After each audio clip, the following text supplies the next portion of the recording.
Shalom Bapak, Ibu, Saudara yang dikasihi Tuhan. Malam hari ini mari menutup hari bersama dengan Tuhan.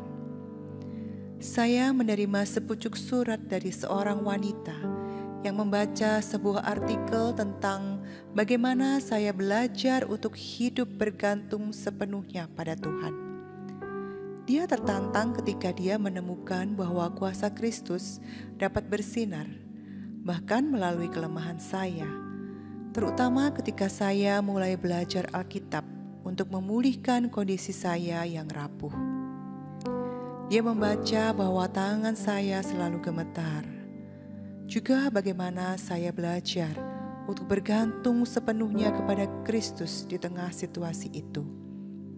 Ia juga membaca bahwa setelah melihat apa yang saya alami, tetangga saya terdorong untuk mengakui kelemahannya sendiri dan berusaha untuk hidup bergantung kepada Tuhan.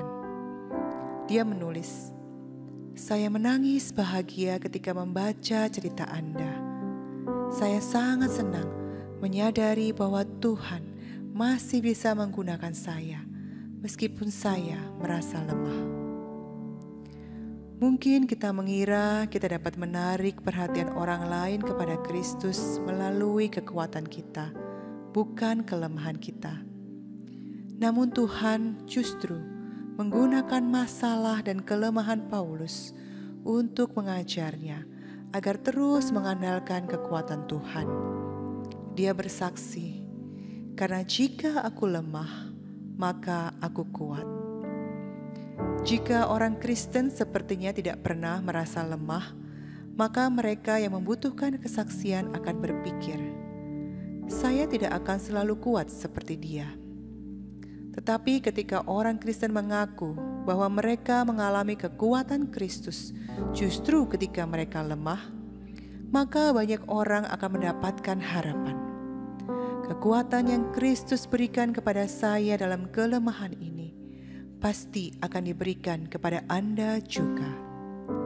Jadi kekuatan siapa yang akan Anda ungkapkan hari ini? Kekuatanmu atau Tuhan? Berikan ku hati seperti hatimu yang penuh dengan belas kasihan. Berikan ku mata seperti matamu, memandang tuaian di sekelilingku. Berikan ku tanganmu untuk melakukan tugasmu. Berikan ku kakimu melangkah dalam rencanamu. Berikan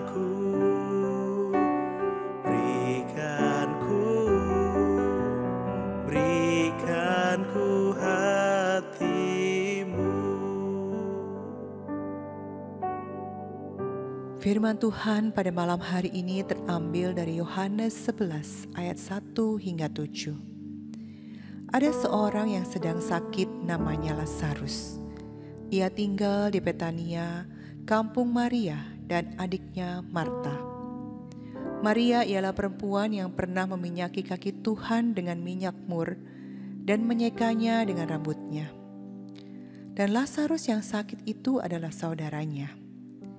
Kedua perempuan itu mengirim kabar kepada Yesus, "Tuhan, dia yang engkau kasihi sakit." Ketika Yesus mendengar kabar itu, ia berkata, "Penyakit itu tidak akan membawa kematian, tetapi akan menyatakan kemuliaan Allah, sebab oleh penyakit itu, Anak Allah akan dimuliakan." Yesus memang mengasihi Marta dan kakaknya dan Lazarus. Namun setelah didengarnya bahwa Lazarus sakit, ia sengaja tinggal 2 hari lagi di tempat di mana ia berada. Tetapi sesudah itu ia berkata kepada murid-muridnya, "Mari kita kembali lagi ke Yudea." Mari kita berdoa. Ya Allah yang penuh belas kasihan, di saat malam menjelang, kami menghampiri-Mu dengan rasa syukur dan penghormatan. Kami memuji-Mu karena Engkau adalah Allah yang setia dan penghibur. Saat ini izinkan kami membawa kekhawatiran, sakit, dan keperluan kami yang tersembunyi. Kami percaya bahwa Engkau adalah Sang Pembawa kesembuhan yang berkuasa atas segala sesuatu. Bapa, saat kami menghadapi penyakit, tantangan atau kesusahan, kami mohon agar Engkau hadir di tengah-tengah kami. Engkau adalah Allah yang berbelas kasihan dan berkuasa untuk menyembuhkan segala sesuatu yang rentan dan penuh kelemahan. Engkau adalah sumber kehidupan yang sejati, dan dalam Engkau kami menaruh harapan kami. Kami berdoa agar Engkau memberikan penghiburan bagi mereka yang sedang berjuang dan terluka. Berikanlah kekuatan kepada mereka yang sakit dan kesembuhan yang sempurna bagi mereka yang membutuhkannya. Bimbinglah kami untuk menjadi alat penghiburan dan kasih-Mu di dunia ini, agar melalui kami Engkau dapat menyatakan kuasa penyembuhan-Mu yang ajaib.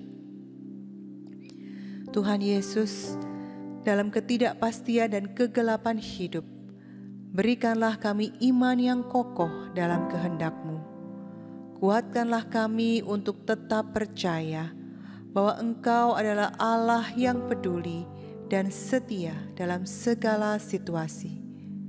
Jadikanlah kami murid-Mu yang setia, siap menerima kehendak-Mu dan menjalankannya dalam hidup kami. Terima kasih Tuhan, karena Engkau selalu mendengarkan doa-doa kami. Kami percaya bahwa Engkau akan bertindak dengan bijaksana sesuai dengan rencana-Mu yang sempurna. Jadikanlah tidur malam kami kali ini sebagai waktu penyegaran dan pemulihan, sehingga kami dapat terbangun esok hari dengan semangat baru untuk melayani-Mu. Dalam nama-Mu yang mulia, kami berdoa.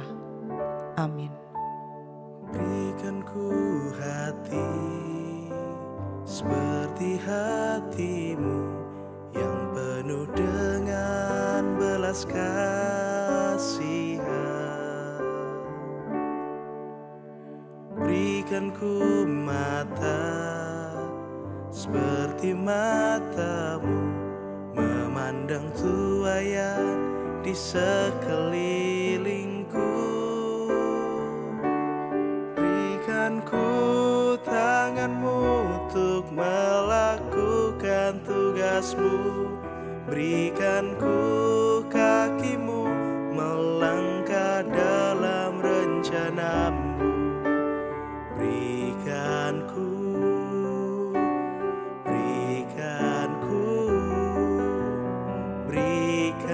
ku hati-Mu.